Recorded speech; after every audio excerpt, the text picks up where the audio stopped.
পাচ্ছেন চটি চাটারা?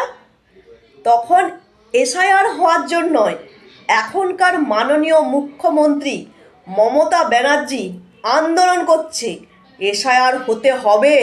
তখন ছিল বাম আমল, আর এখন এখন বলছে এসআইআর হতে দেব না, জীবন থাকতে দেব না।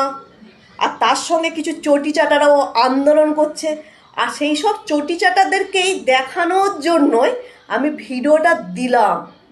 আর এসআইআর না হলে জানতেই তো পারতাম না এত অনুপ্রবেশকারী আমাদের ভারতে আছে, এমনকি বাংলাদেশের ছোট পাড়া হয়ে গেছে।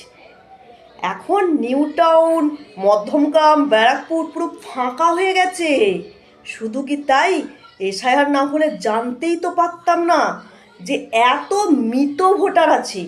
কেন কান্নাকাটি করছিল এসআইআর হতে দেব না, হতে দেব না? এখন সবাই বুঝতে পারছে